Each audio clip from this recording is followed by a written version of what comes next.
Welcome to the Matters Podcast, where combat sports, mindset, and real life lessons collide.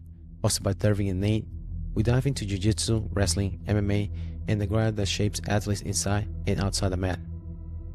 Every episode we bring stories, strategies, and raw conversations that fuel growth, resilience, and community. Stay tuned because it's more than a fight, it's a lifestyle.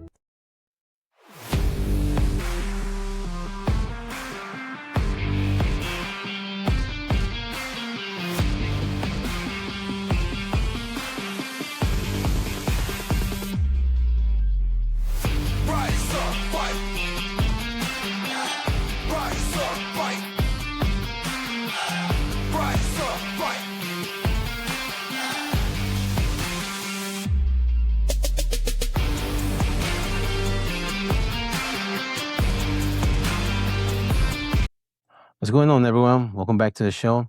Today's episode is a deeper one. We're talking about ethics, influence, and public perception in combat sports, specifically Jiu-Jitsu, MMA, and college wrestling. Because in a sport built in discipline, respect, and accountability, controversy hits differently. This is about cancel culture or defending bad behavior. It's about understanding how power, platforms, and responsibility to collide. If you're ready, strap up. It's going, man. It's going good, man. How are you? Doing good. Feeling refreshed after getting snowing. So we went sledding in our backyard on Saturday. We were still coming down. No, it was Sunday actually. But dude, I don't know if you've seen the video. I was going down the hill with my wife, and she took a wide left turn. She's like, "Let go, let go." I just running because I didn't want to to go into the creek. In case I had to slow him down. And she took a wide left turn and took my feet off. And just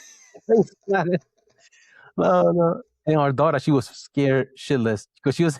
My wife was holding her, and all of us eat it. Oh, there at the bottom of the hill. I was like, Learned some lessons in the snow. Oh yeah. Make your own slow, no angels. Just like imprinted on there. Oh yeah. Did you get to do any sledding this weekend? No. That's fun. Something we haven't done in a while, but obviously because yeah. I mean, I used to do it growing up, but no, I don't have any sleds down here or any hills nearby. Dude, over here, the one that scares me all the time is people that get strapped up the back of a car, of a four-wheeler, and then get pulled. Yeah. Because there's no slowing down. You know, if you take a wide turn, you taking out a car. And the car's taking you. Yeah.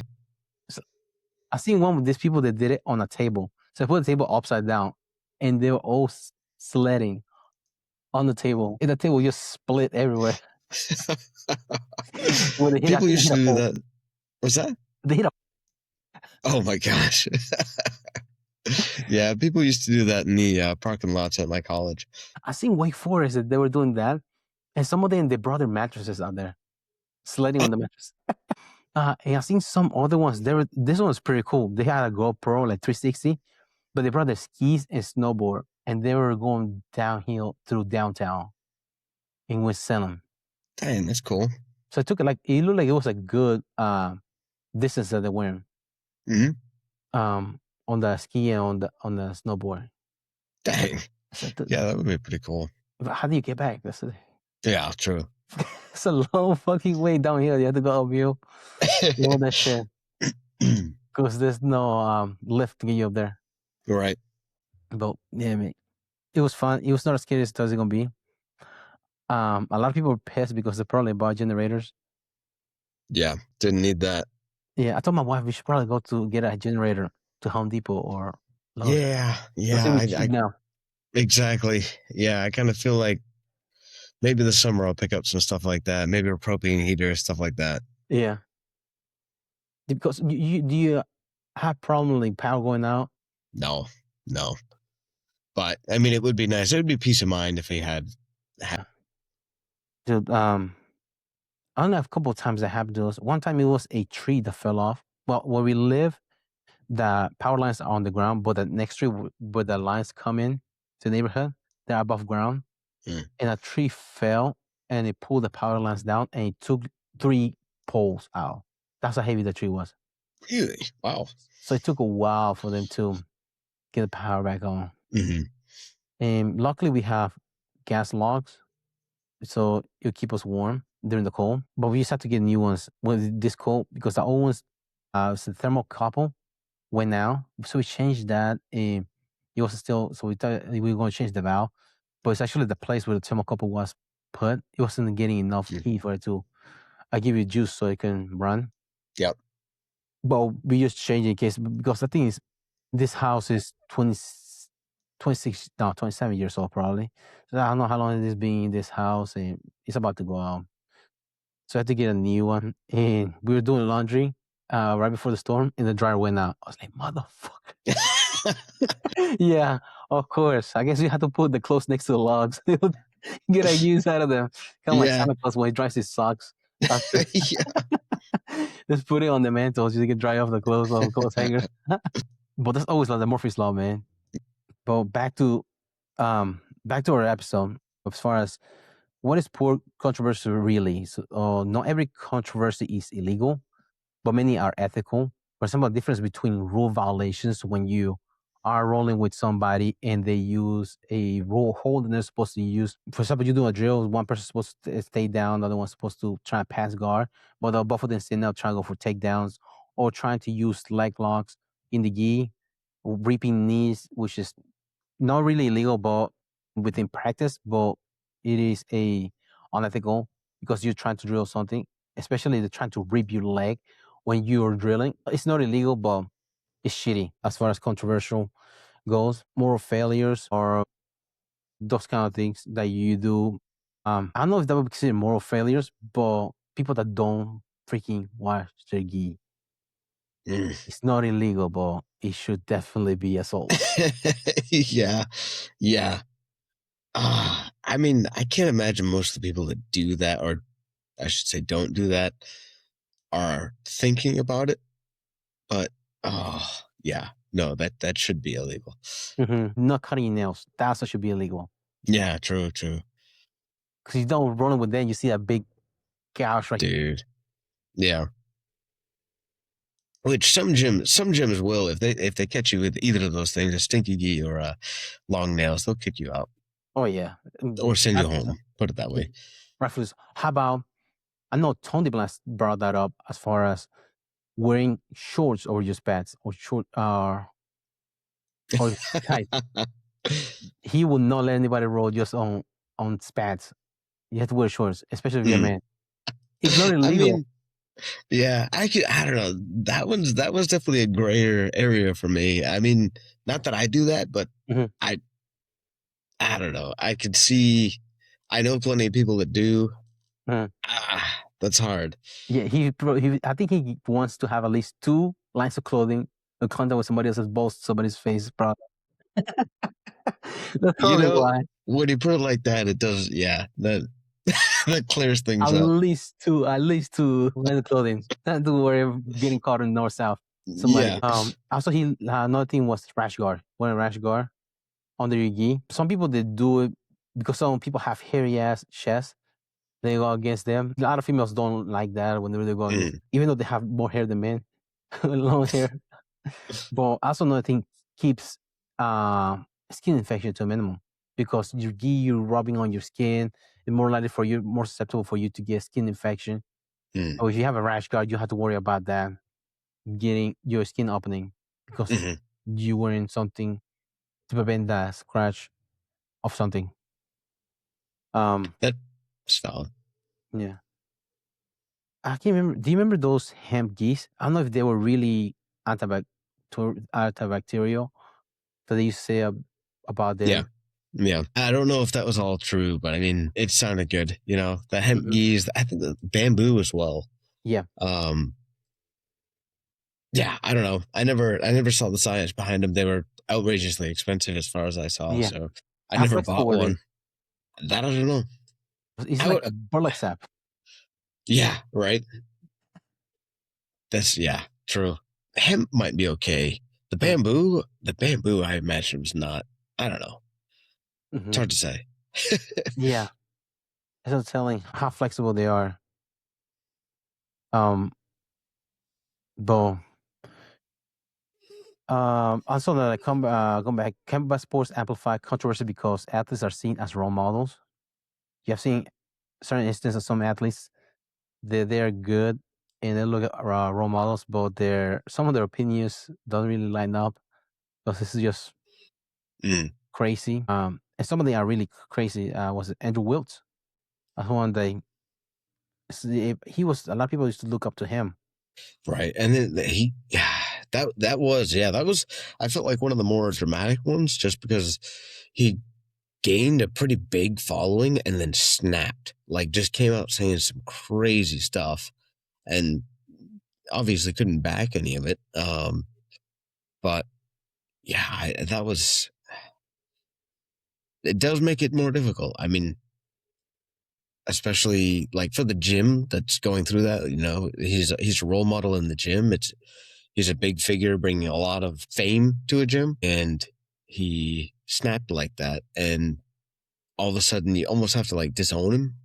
Yeah, It really, it's difficult. I mean, looking at it from the perspective of the gym, it's I mean, a big part of their income, as you could say. I mean, mhm, so it's not an easy thing to do, I guess.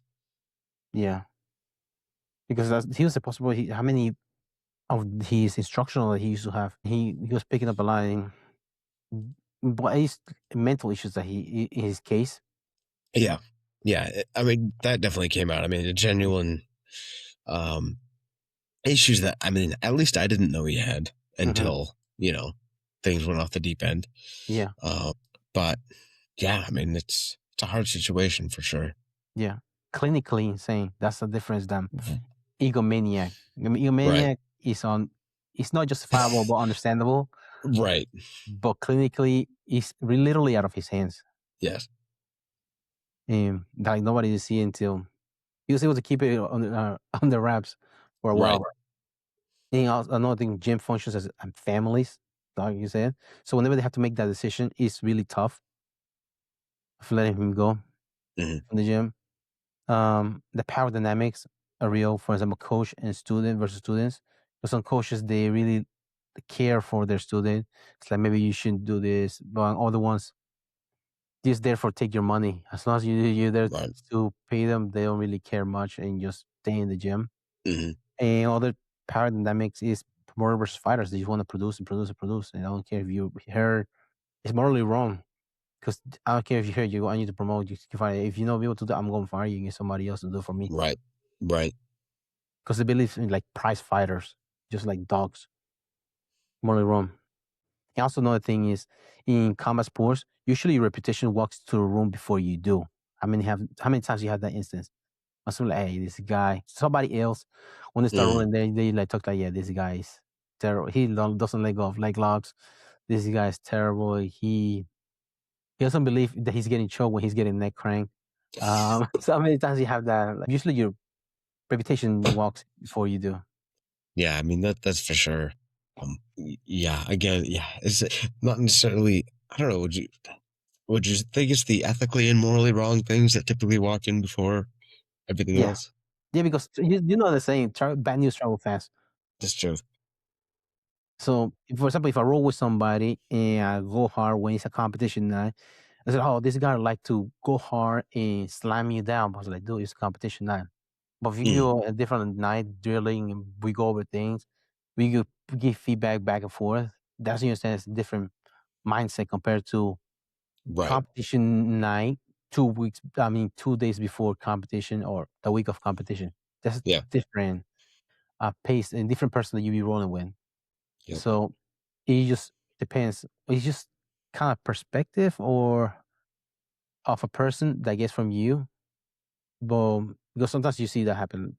Uh, I roll with this guy that he's this way or he's too arrogant. But it's like I was just being I was just kidding with somebody. They just overheard something like, "Oh, this guy's terrible." Mm, That can be an instance. But if you there's a pattern, there's a difference. That you're like, oh, a lot of people that are saying that about the same person. It's like, yeah, okay, that makes sense. That person's that way. yeah. Yeah. Um, Unless examples for jiu-jitsu as far as power, platforms, and accountability, the high-level competitors with their abusive coaching culture.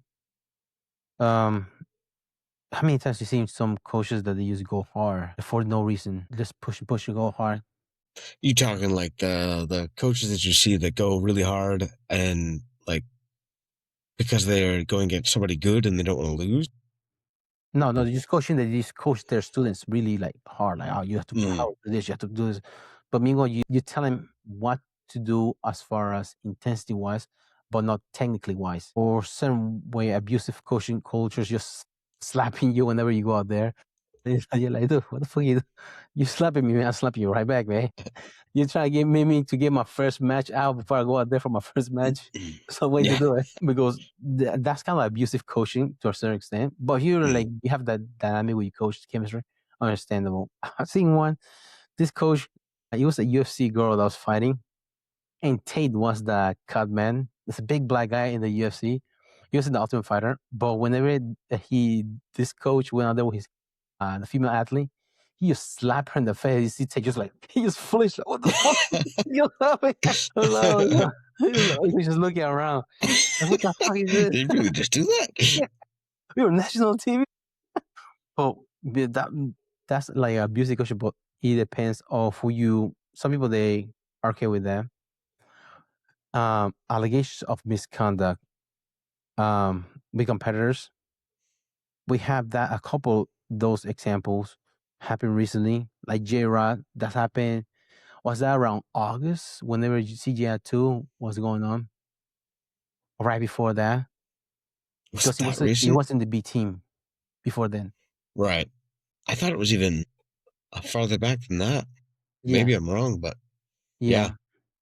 Because that's simple. He was allegations of misconduct. Of what's he doing? Was he taking pictures of his teammates? I don't think he was even taking pictures. I think he was pulling pictures off Instagram, but I can't remember. I'm really, yeah, I'm not 100% clear on that. Hmm. But yeah, he was definitely being creepy with pictures regardless. Yeah, However he obtained them. yeah, Yeah, unfortunately, that seems to happen quite a lot. Like I feel like you hear about it a lot in our sport and maybe in wrestling as well, but jiu-jitsu for sure. I mean, I'm more yeah. in that community. And I don't know why that is. I don't know if it's not because you got certain sports like, football, baseball, basketball that are all like very public. Whereas jiu-jitsu is kind of gaining in that aspect. I don't know if that has something to do with it, but I feel like there's a lot of pretty terrible things that happen between coaches and students, between students and other students. I don't know where it's originating from. I mean, And the only maybe thing I it's can think of is because this is one of the few sports that are co-ed sport. Those are the ones that you mentioned. It's yeah, male, like male football, male basketball, hmm, male baseball, other sports. It's just very seldom you have a gay man playing those sports that yeah, is like aggressive that way, right, either assault or harassment. hmm, In the sport of jiu-jitsu, usually is a male athlete that has a lower rank female, and they finally look at that as a prey because they've been hmm, doing it longer. Not so much because they're good. Some of them are a rare case scenario that they are really, really good, but other ones because they're better than the person starting jiu-jitsu. That hmm, the what's it, the stereotypical purple belt with a jiu-jitsu mom. right, With, uh, yeah, for other things. But I think that's the only thing I can chalk it up to as hmm. far as what might happen because this is one of the few sports that is a co-ed sport, zero male and woman, and egos get in the way. Yeah, I could definitely see that. And not only is it co-ed, but it's also very, very close and physical. Like Mhm. there's no not making contact. You know what I mean? Yeah. It's yeah, yeah.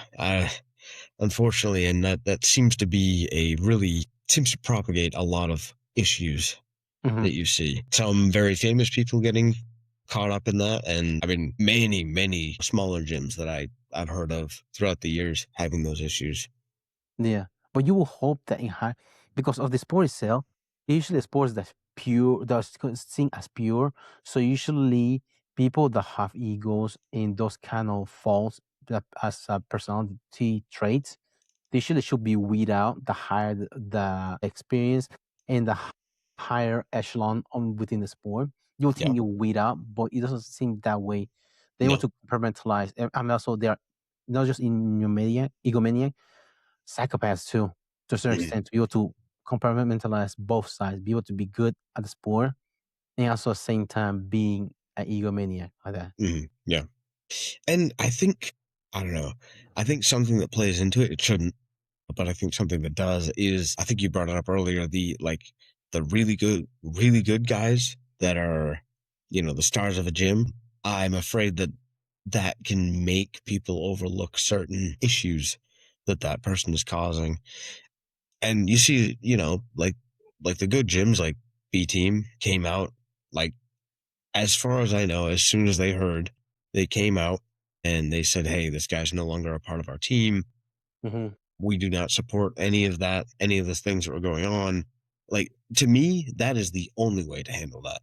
Yeah, Um, cut it from the head. and exactly, yeah, you have to, and that's the thing too. That's the scary thing, is it seems like you have to go public with it very quickly too. Like, Yeah, publicly say, like, "Hey, this went on. I'm not putting up with it." Because if you don't, there's far too much room for, oh, they knew but they didn't do anything. yeah. And There also I was a mean, chance that they go to another gym or they go do seminars with the name of exactly. the gym, but maybe nobody else knows about it other within the gym itself. Hmm. I Yep. mean, we had the instance happen here at the gym. Hmm. This guy that he was terrible, sexually devious with the minor, and they had to spread out through the whole or affiliates in the rest of other gyms Hmm. that he was practicing that wasn't our affiliate, just to let him know, hey, this guy did this, did that, and he's not part of the gym, and probably just give you a heads up, he probably shouldn't be rolling with anybody that's minor either. Right. Right. Just nip it on the bud because it's Hmm. terrible, terrible. Because that person can just keep rolling until no, because it is small community. But sometimes if it was a politics kind of thing, so this gym doesn't talk to the gym because we're this affiliate, like that, it will be easy for that kind of evil Hmm. to spread without having any repercussions. Right. So if you were to have communication with the gym, like, hey, this guy is comunicado, like John Wick, no longer, no longer. Yeah. He's Yeah. dead to us. Yeah. I mean, that's the way it has to be. Hmm. Because also it helps prevent those people getting more victims because that Exactly. Yeah. it doesn't just stop that person. They'll probably try Hmm. to prey on more people. Yeah, I mean, really, yeah, exactly. I mean, unless you nip it in the bud, there's too much chance for that to happen. Hmm. Um, It's not just for your gym, but also all the victims that may be affected. right. And I think, I don't know, I think it helps. I don't know. It's the best solution all around, in my opinion, and every aspect. I mean, even like new people coming in, they see like that can be pretty scary, seeing that happens. But at least you're going to a gym that, like, hey, if they see that happening, it's done. That's gone. Yeah, it will Um, not be tolerated. right. See something, speak up. Yep. Also, gives a message to the team too. If you see something, speak up. So we Yep. know it's not about cancel culture. It's about make sure this type of behavior will not be tolerated here, any way, shape, or form. Yeah. And that's the thing too, is like, you hear about that sometimes. I feel like I've heard of several cases of, like, you know, women who go through like getting assaulted or whatever, and they didn't say anything at the time, but then they come out like years later. Like, I don't know. That seems pretty sad to have a gym that they didn't think they could say something. You know what I mean? Mhm. Like, to think that that would have been tolerated even if they Yeah, did say it. Like, I don't know. Really, you got to make it clear, I think, in the gym, that even if it's one of the star players, like, that will not be tolerated. You know yeah. what I mean? It's Also, it seems counterintuitive of the gym because female going there to help self defense to defend themselves, and yes, you have a predator in there preying on those people that want to learn how to defend themselves. yeah, It's not good. It's a cancer. yeah, it really is. It's a cancer. I mean, just by keeping accountability, going back to accountability, just say something, and also helps everybody keep everybody in check and stay accountable. Like, dude, this will not be tolerated. Like, what the Hmm. fuck are you doing? Slap aside the head. No, this behavior is not gonna be here. It's okay. It's okay. You're single, another person you met in here, and you're like gonna go hang out or stuff like that. Yes, Hmm. if it's consensual, that was what I was gonna say. Right? Yeah, Then like he go, but if you're just being creepy, just stalking people, like, hey, what's the phone number of this person? I can call him. Like, dude, no, man, yeah. that's not okay. But yeah, that is. Um, that's the one way to get rid of the toxic gym environment um, that you don't want to have in there. Mm. Another topic was social media influence. Athletes using platform to spread extreme views. How many times have you seen that? Yeah. Yeah. Far too often. Do you think it is because they have more people follow them and they're more famous nowadays? They believe that's justifiable for them to spread their message that they weren't able to do before when they were as famous? Maybe some people. Mhm, I feel like a lot of people do it because it sells, mhm. which I think leads them to be more extreme than even they were originally. And yeah, I mean, I think that's a lot of people that do that. I also wonder if some of it is like it's a fairly extreme sport. And I Mhm. wonder if a lot of the people that really excel at it are kind of different. You know what I Yeah, mean? extreme And not personalities. necessarily in a good way. Yeah. Yeah, that does make sense. 'Cause, yeah, I don't know that really it's a lot of people who are like very good in the sport are different in Look at Craig I Jones. mean, yeah, exactly. Craig Jones, he's definitely different. I think he's okay, but I mean, He's sexual there's a behaviors, lot of them. but no creepy way. Exactly. No way. He likes hanging out with lady boys. Hey, nothing wrong with that. Nobody's judging. That's the kind of business you're into. Hey, man, we won't touch it. It's all you, man. He likes going down under with Gabby Garcia. Hey, man, that's up to you, man. Yeah, yeah, that's totally his call. He married her too. But that's the personality. It's not illegal to be that way. I mean, if you are fully transparent the way you are, that's your personality. Right, That is okay. But also, whenever he sees that behavior is terrible, he will out it out and let you right, know right. um, about that. Going back to toxic gym environments, as far as if they see he sees something illegal happening, he will let you know. We never talk about the Sunny situation, do we? No, No. Do you know why he's going so hard on her? no. So allegedly, she was the reason the death squad broke up because whenever Nikki was younger, she forced her to have sex with him Hmm. and go around and watch him. So Hmm. it was uh child abuse because he was living with his brother at the time Right. and he holds a vendetta against Sunny. And she's such an abusive, manipulative person that he says Hmm.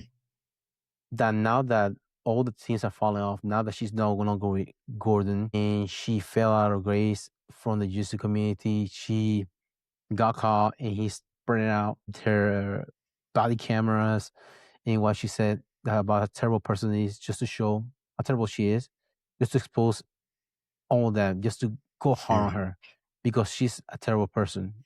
Hmm. That's why he's acting that way towards her. He even did a merch with a t-shirt. You seen Did that? you really? No, I didn't. Yeah.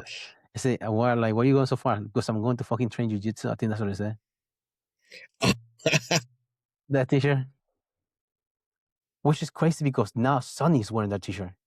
That is, yeah.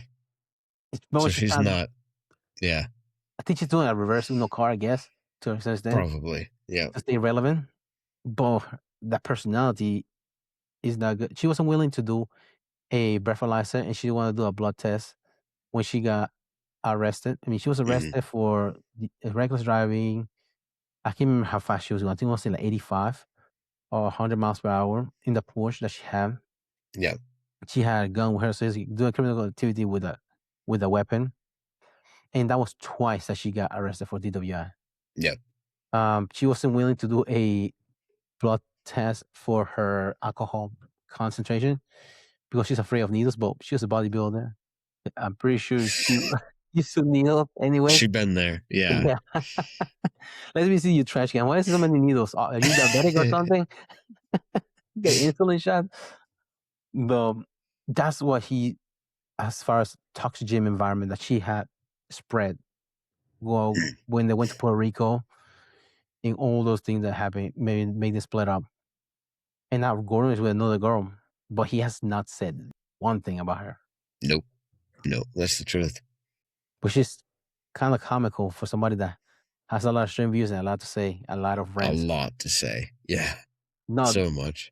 but he doubled down against Craig Jones now because he's doing anti-octopus guard instructional because that's the hot thing right now. The octopus guard 2.0 Yeah. on BJJ Fanatics, and now he wants to make. He's the Lex Luthor trying to take down Craig Jones. Hey, so that to me, that is the good aspect of all of this is the jiu-jitsu improvement. You know, if he comes up with the anti-octopus guard, that's only developing jiu-jitsu. Oh That's yeah, good for jiu-jitsu. oh yeah. Keep it coming, keep it coming. Yeah, exactly. If you could separate the art from the artist, that's good stuff. Yeah, everybody benefits from it because he will go on a different rant on how to defend this or how to attack. Yeah. And even though Craig Jones has the anti-Russian grappling, Yes. Yes. I was going to bring up. Do you think one of the things you used to struggle with accountability? I think because there's no such thing as a central governing body. Because other sports they have like NFL, you have the commissioner. In the Hmm. NBA, you have a commissioner. So Hmm. you are behavior. You of course you have face the justice system, but you have to go to the commissioner. You will have to pay a fine. You'll be suspended for how many games. But in jiu-jitsu, you don't really have unless it's IBJJF and you fail a drug test, but it's only the champion. Right. Other than that, the rest of the community doesn't really have to face the community. Doesn't have to governing body for that Yeah. kind of things. I feel like that's probably part of it. Yeah. I'm trying to think. I mean, I've really tried to think about that, but I haven't been able to come up with a really good answer as to why that is. I feel like part of it is anybody can be a jiu-jitsu instructor. You know what I mean? Like Hmm. anybody. You can start a gym and say you have a jiu-jitsu black belt, and really, most of the time, you're not going to get called out. Especially Um, the remote areas. exactly. I think that has something to do with it. Whereas I would imagine, I mean, I don't know this for a fact, but I would imagine with like a lot of schools and stuff, you have to have some kind of background in it. Yeah. Mm. At least you have some sort of kinesiologist background or some Mhm. sort of degree to be able to teach in the area or some sort of accolades. Yes. Yeah. Yeah. I think I would imagine that has a lot to do with it. Yeah. Other than that, I mean, because even then, you hear about some like high school, gym coaches and stuff that are doing some inappropriate things. I mean, it's not 100% foolproof, but yeah, ah, it's a hard one. It has I hard mean, to pinpoint. No, then going back, that's another thing was like how silence protect the systems. Especially, I can't remember was in Cyborg's team that they had a lot of guys that were accused of that, and they just flew him out to Brazil. Some sort of coach that they had in there. really, Yes, Abreu. There's some huh? allegations that are going on Oh, I didn't know about that. there. It happened. I want to say 3 years ago or something like that. That happened around ADCC of the year. Hmm. Something that happened. Some allegations based that in how the system itself they protected the person Hmm. because politics. I don't know for certain extent they just protecting each other. Um, and the sad thing is about how students, smaller athletes, they pay the price of this kind of behavior the gym runs. Hmm. It's not so much markability; it is morally wrong. Hmm. People trying to learn how to defend themselves, not to be a target by somebody that knows how to dominate him better. I mean, yeah, that's another part of the problem too. Is like the people who are really experienced. I mean, it is kind of a superpower against the people who haven't trained for very long. It's not even a competition. Hmm. So yeah, it kind of does become a superpower and really goes to a lot of people's heads. Unfortunately, Hmm. it can teach humility, but on the other flip side, it can also teach pride and just This yeah, pride, create some predators. this pride comes before failure. So some people get too much of that, and Hmm. it's terrible because that's what predators look for: people that are weaker or they're not as good as them.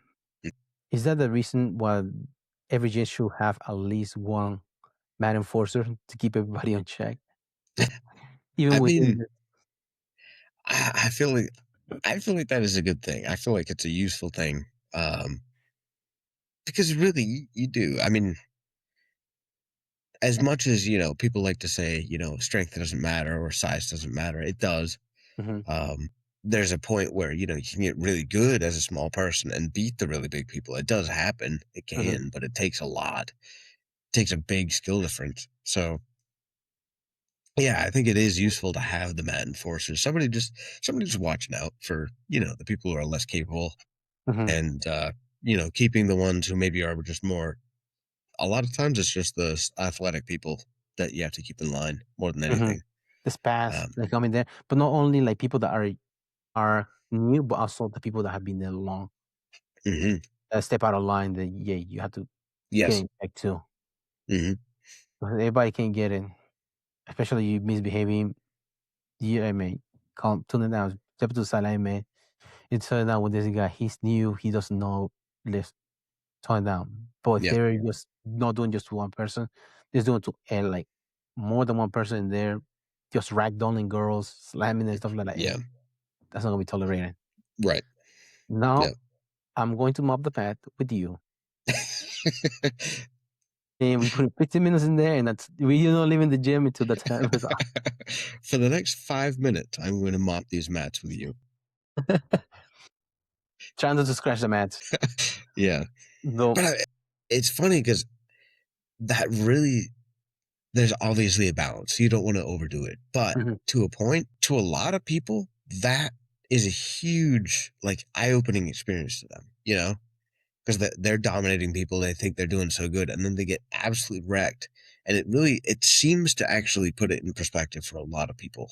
Yeah, Uh, to a point that they realize, like, oh yeah, okay, I was messing up. yeah. Step it out Certain loud. people don't, but the majority of people, it seems to work really well. Yeah. Just like a putting a dog that is like aggressive, you're making him smell his own shit. You Yeah. see one, what was the one? I seen a video of a dog. I think it was a shelter, and the dog was being aggressive, and then it was a Great Pyrenees. Just put the dog on his side and just stare him down, and then the dog just calmed down. It's like a animal behavior. I think it was a Great Mm, Pyrenees. Just took the dang. dog down, put in his sides, and put his paws on his belly, like a neon belly, and sitting there. And the dog just like calm down, and you get up and let him go. Like, He okay. didn't bite him. They didn't bark. Nothing. He just checked him. That's funny. But that's a good thing to have in some gyms. Not so much new guys that are not as good, because sometimes you have the other people that come from other gyms that hire bell and they just want to wreck people that are new in your gym. Mhm. That's why it's good to, hey man, don't do that. Otherwise, we have to release the Kraken in here or so Right. interception to keep him in check. Or people that have been there, have a long tenure being there, and they just want to be wrecking everybody going there. They don't know how to tap. It's not good, Russell. Certain things is not good, especially trying to go against somebody new. They don't know how to tap to a leg lock that they don't know that they're going to Hmm. get hurt or other things, or they tap like they tap the mat instead of tapping the person. If they don't know how to know when to put pause or to stop, it's okay. You have to learn all. I mean, you cannot go hard at that guy. Yeah. Sometimes it's some people that you cannot go hard either because they don't know the difference because they'll blow a gasket. So like, I may pull up back. This guy you have to go certain way. Jesus about control, discipline, and respect. Why do we excuse chaos when it comes from the top? Why do we excuse chaos when it comes to the top? What Hmm. What do you mean by that? Like upper echelon guys that have to keep that kind of behavior on the ramp because they are a alpha of the team Mhm. instead of kicking them out. Well, I can't remember one.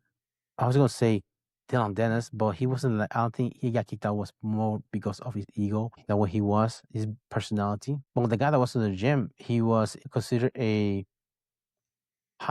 top guy that he was competitor, but it's like it should have just been knocked out of the way without excuse the behavior.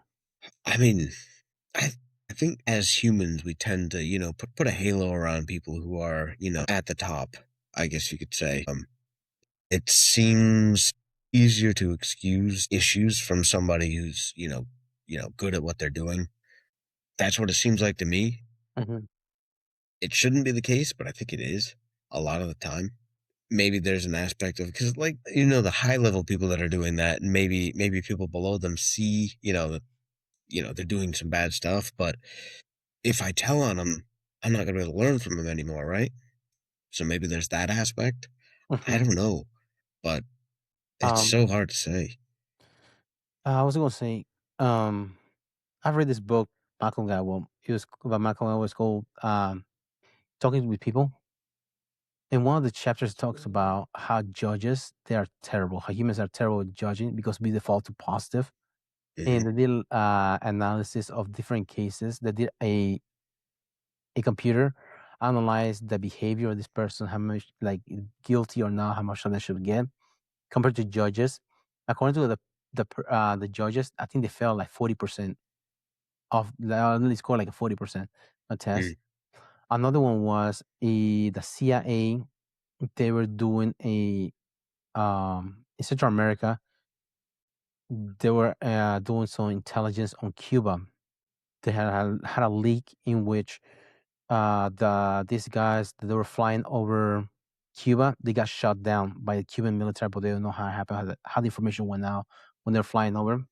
Going to find out that the head of intelligence that they were assigning for Cuba was a spy for Cuba. She had a Mm. telegram in her own closet that he didn't know nothing about. She's meeting with her supervisor like random times from Cuba.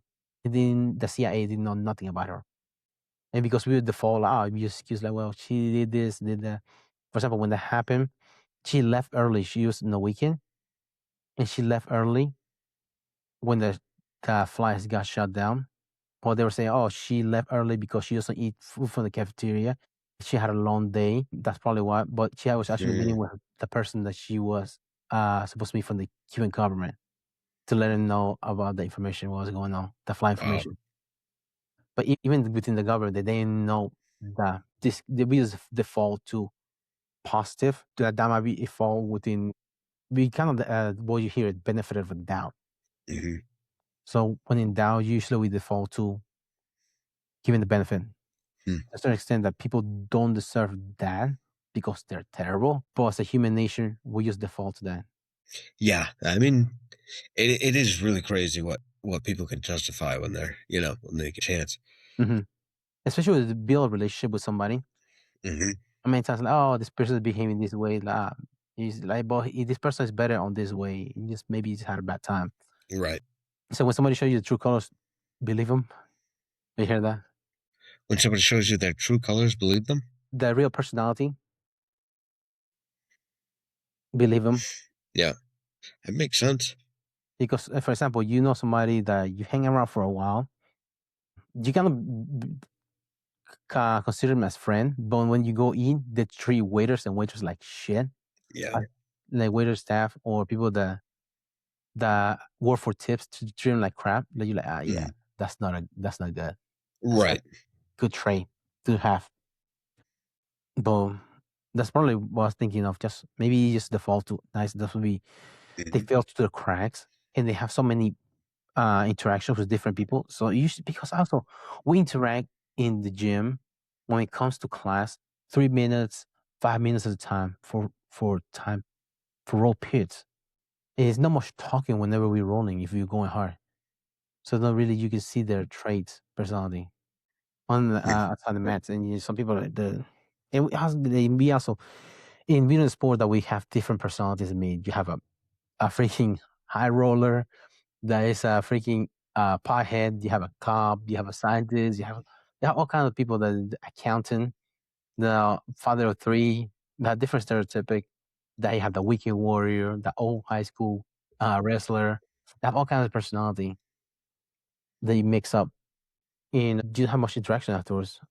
Yeah, that's true. Yeah. And it kind of depends. I mean, yeah, that's true. During class, it seems like the interaction is fairly minimal. Although you're Mhm. very close to them, Yeah, you haven't really spoken to them. yeah.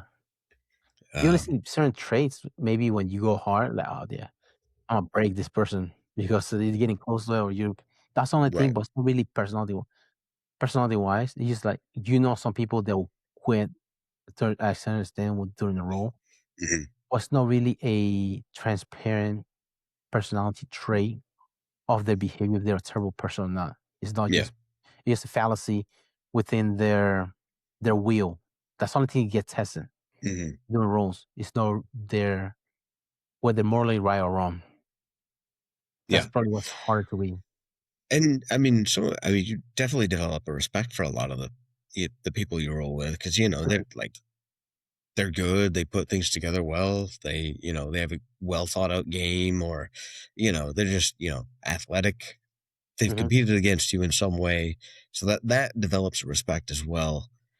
Which it's respect for one aspect of their life, yeah, no, but you don't get to see the rest of them. So you think you respect that person, you think that's clearly they're worthy of my trust, but maybe they're not. Yeah, because you never know they have just behave certain way when they're on the mat compared to because they get checked. Probably that's why they behave certain way compared to Right. outside.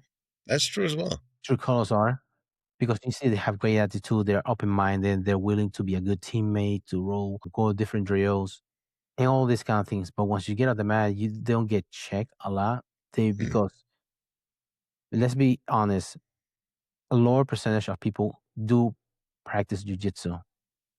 So whenever they step out of the mat, they think they're better than them because Mhm. it's uncommon and he has better role than all the people that Mhm. are out there.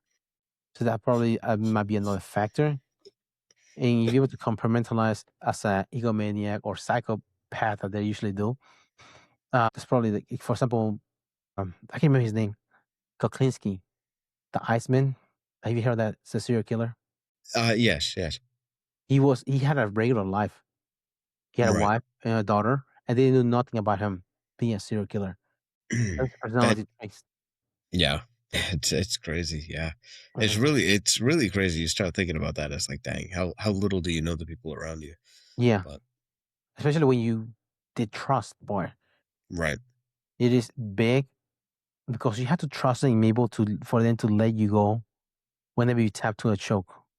Mhm. So, oh, we have trust. If we get here, I trust you. You're not gonna break my arm or you're not gonna rip my leg off. But it seems that whenever you step on the mat, it is a different game. Our sport, as far as tradition, pressure, and silence, probably be college wrestling. How they have hazing culture. We kind of touched on that already with how higher belts that treat newer people. Um, try to put it to the ringer, but it is not as toxic within a gym compared to a program. How they haze lower class miss like, oh, you want to be part of our group, you want to be one of the respected guys, you have to do this and this and that to be able to get our respect because you're new. That is, it's not a good. It is considered toxic if you do it that way. Now, if you want to teach it to the ringer, hey, if you want to get off bottom in wrestling, you have to do this. You have to be. You're not going to get off bottom for the first month, and we're gonna go hard on you. That is different because you're trying to teach them that getting better in a position that they're not comfortable in. If Mhm. we are going hard on you, but or whoever you're gonna go against is gonna go even harder against you. So we just try to inoculate you and get you in this position that you are not so much comfortable, but you are not panicking and getting good at getting out of those positions.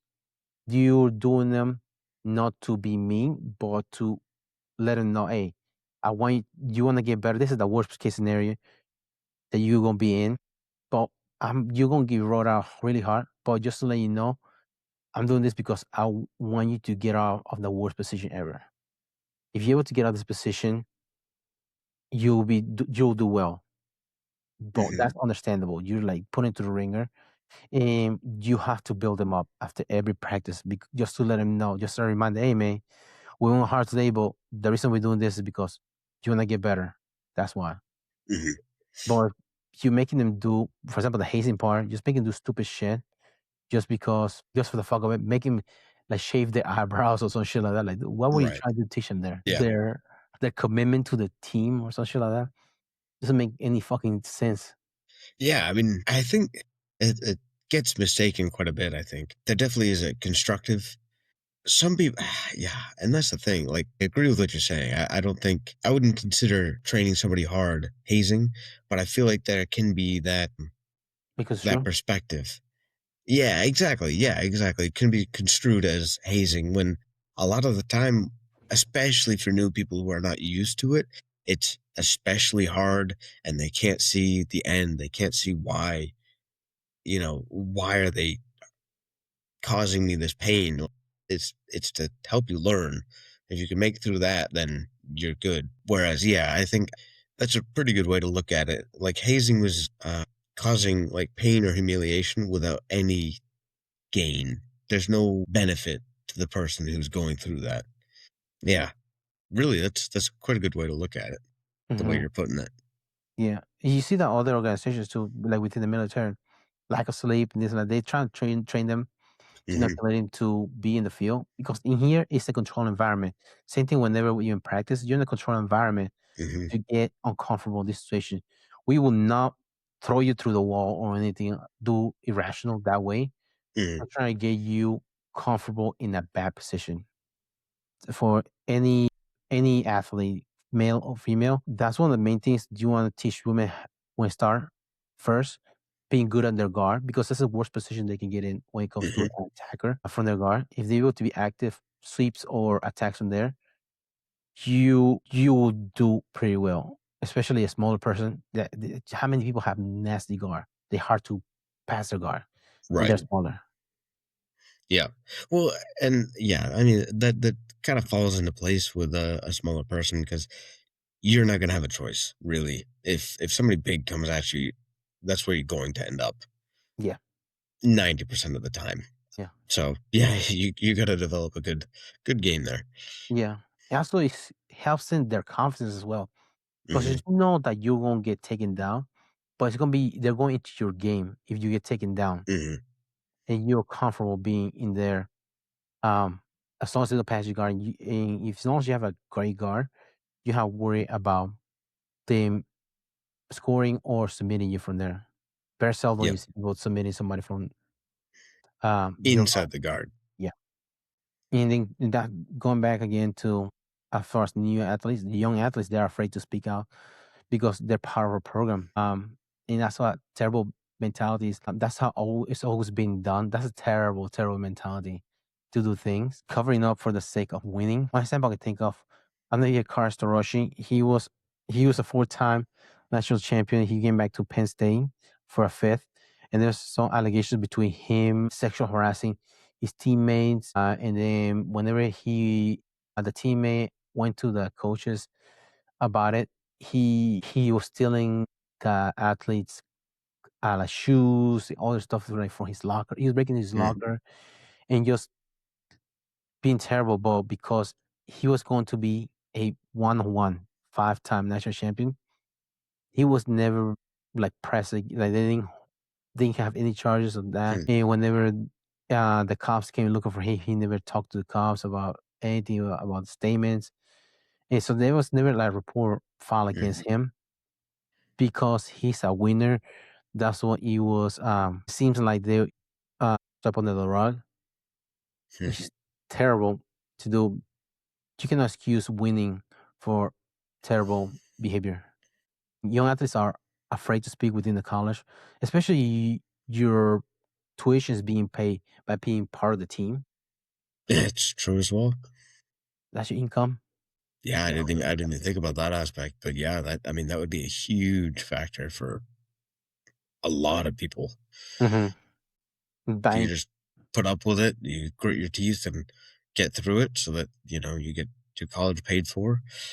You don't end up in lots of debt for the rest of your life. yeah. Maybe that seems like the better alternative, but oof. You don't want to disappoint your parents because you want to drop out because you're not able to pay for your tuition.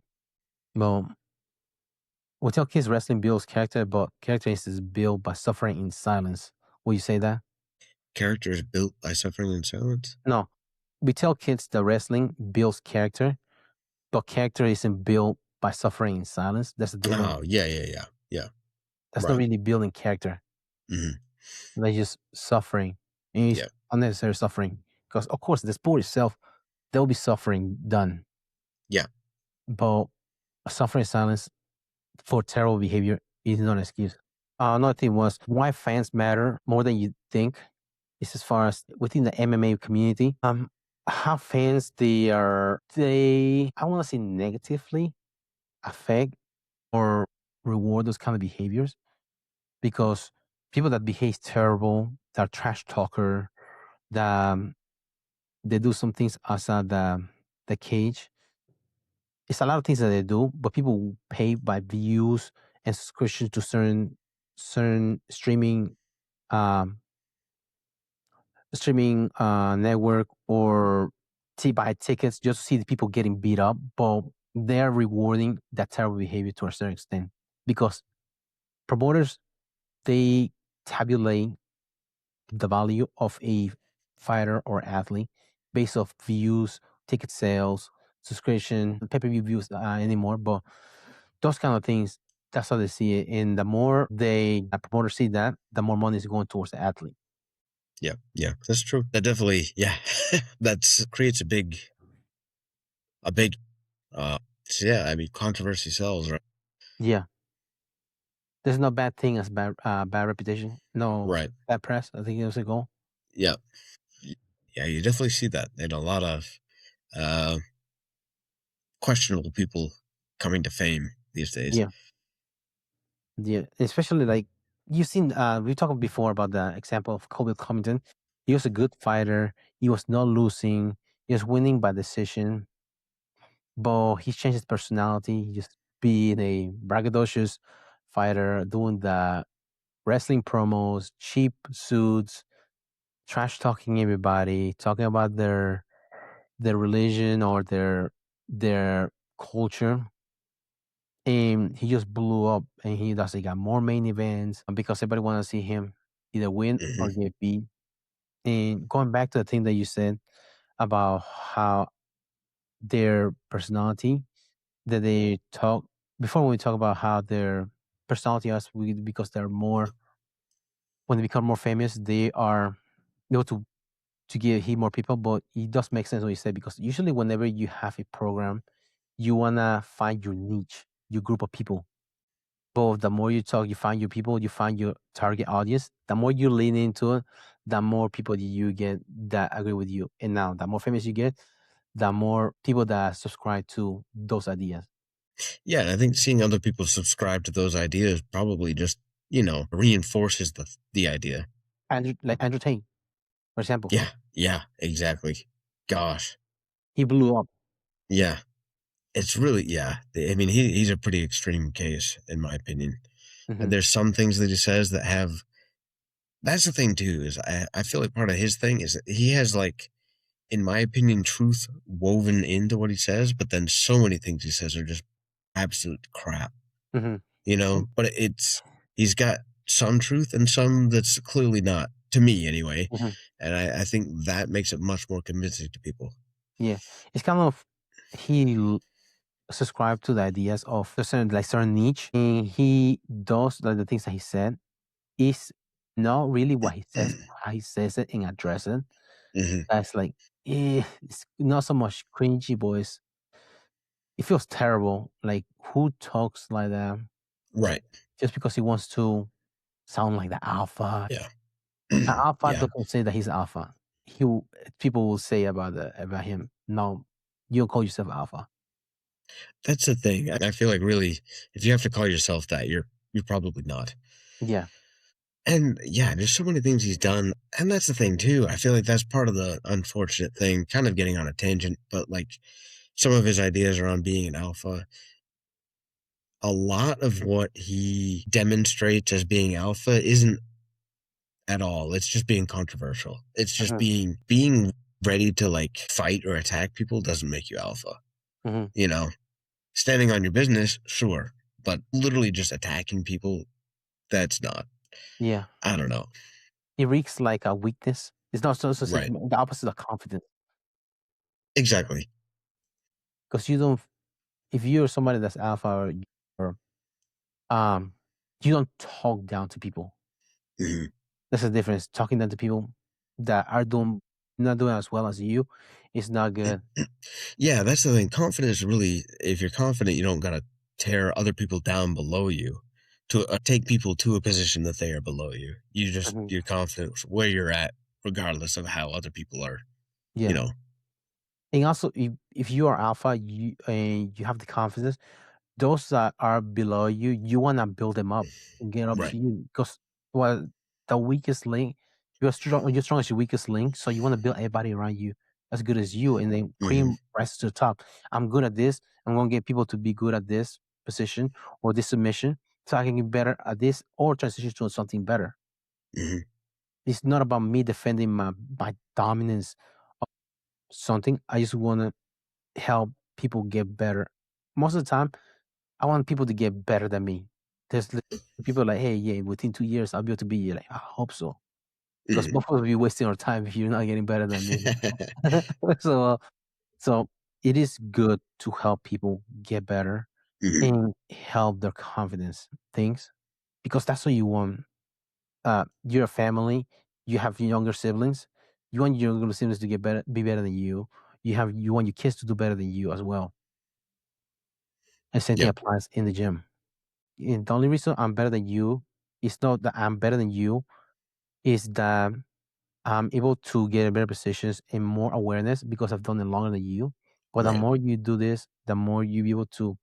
Now, granted, you don't get injured in the process because it's a high probability of that. So be smart about that. But if you're able to do this and put in time in here, you will get the confidence will come and your awareness will get better. Hmm. So it's not that I'm outlier to a certain extent. Just keep showing up, man, and just have Hmm. the confidence and let's find a way to get you to better. I don't want you to beat me in 2 years. I want you to be yourself next week. I want you to be Right. the you that you were last week, and then at the same way, just one week at a time, one practice at a time, just get better. Don't That's a fair game right there. The only person you can be yourself every week. That's what you want to do because that's Yep. a fair game. You have same opportunity as you every single time. Why people make extra rules? Kids that are homeschooled, they might be able to get more practice in the mat than you. There's always those kind of different factors. But if you go against you every time, you should be able to beat yourself. Hmm. Not morally, but skill wise. Now, beating yourself up also is not good as far as confidence wise. Don't be Right. too hard on yourself because that's a resistance on your Hmm. progress as well. Yep. Yeah. I mean, that promotes burnout too. Yeah. So because sometimes I see people like, "Hey, man, I don't know how the hell I didn't do this." Like, dude, you just have short term memory to a certain extent, because you will have another chance to roll again. Right. As long as you have another chance to roll again, you just a chance to you to get better. You didn't really lose; you just learn. Mm. Whether it was class or competition, as long as you don't get hurt too bad, you have another chance. You learn from this. You need to what work on from this. Um, just to get better from there. Um, the other thing was going to bring up was as far as can we separate the art from the artist? Can we like acknowledge complexity? Is it okay to admire skill and at the same time, is it okay to demand accountability? It's not too hard to do that. Shouldn't be that hard. True. Shouldn't be. Yeah, Yeah. that's a good way to put it. Yeah. I mean, really, you gotta also separate the opinions that you don't agree with from the opinions that are just like clearly hurting other people. At that point, in my opinion, that's kind of the turning point as to what makes it that should not be a thing. Hmm. Um, because yeah, if it's just opinions you don't agree with, but they're really good at the art, sure, that's no problem. You know, you Hmm. can separate that. Yeah, because these But are the subjective opinions. exactly,